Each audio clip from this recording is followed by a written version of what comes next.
Have you ever worked the night shift? That strange, quiet time when the rest of the world is asleep. The silence is heavy, the shadows are longer, and every little noise seems amplified. For those who clock in after dark, the workplace transforms into a completely different realm. It's a lonely job, but sometimes you get the feeling you're not entirely alone. Tonight, we're re-diving into some of the most bone-chilling true encounters from people who work while we sleep. These stories will make you think twice about what lurks in the darkness. Our first story comes from a security guard named Mark, who was working at a small, isolated manufacturing plant. It was around 2 a.m., and he was doing his usual rounds, walking the perimeter. The building was surrounded by thick woods, and the only light came from the floodlights mounted on the walls. As he passed a large window overlooking the tree line, a flicker of movement caught his eye. He stopped, peering into the darkness. At first, he thought it was just a deer, but then he saw it again. A tall, unnaturally thin figure was standing just beyond the reach of the light, partially hidden behind a tree. It wasn't moving. It was just watching. Mark froze, his heart pounding. He kept his eyes locked on the spot, but the figure remained motionless. He radioed for another guard to come to his location, but by the time his partner arrived, the figure was gone. They searched the area but found no footprints, no broken branches, nothing. Mark never saw it again, but he says he can still feel its eyes on him every time he passes that window. Next, we head to a massive distribution warehouse. A woman named Sarah was the only person on her floor, tasked with organizing inventory for the morning rush. The warehouse was a maze of towering shelves, and the silence was usually broken only by the hum of the ventilation system. One night, she started hearing footsteps. They were faint at first, coming from an aisle several rows away. She called out, thinking maybe another employee had come in early. No response.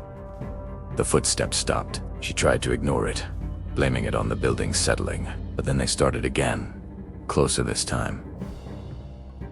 A slow, deliberate pace.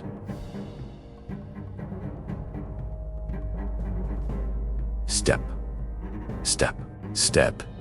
She hid at the end of an aisle, peeking around the corner. The footsteps grew louder, sounding like they were right in the next aisle over. Her breath hitched in her throat.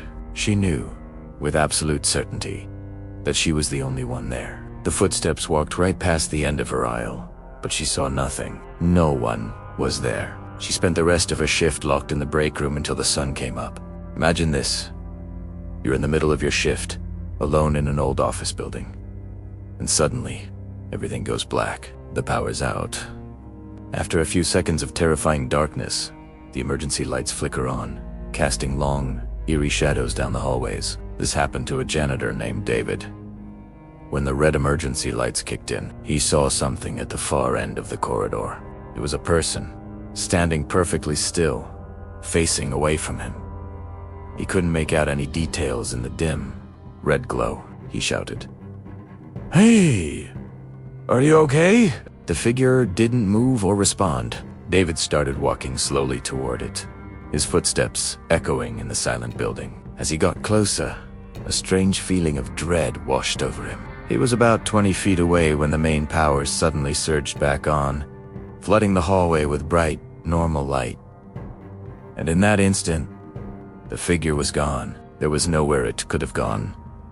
No doors, no corners to hide behind. It just vanished. Our final story is for anyone who's ever been the last one to leave work. It was almost 6 a.m. when a nurse named Chloe finally finished her shift at a quiet suburban clinic. The sun was just beginning to rise, but the parking lot was still shrouded in that pre-dawn grayness. Exhausted, she walked to her car, fumbling for her keys. As she looked up, she stopped dead. Standing near the rear of her car was a tall, dark shape. It wasn't a person. Not exactly.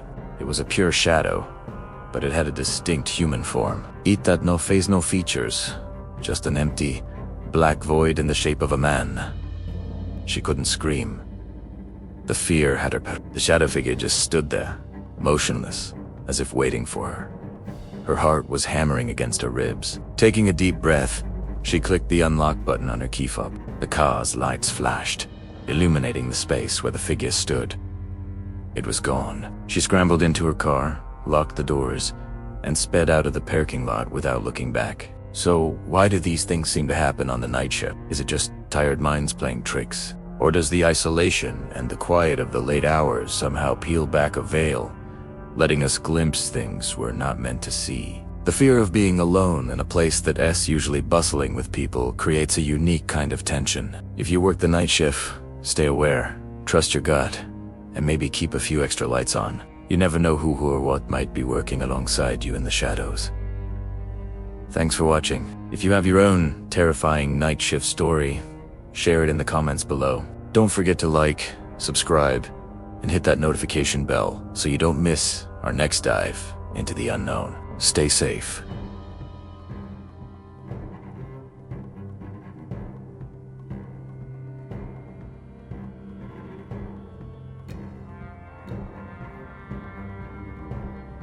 Stay safe out there.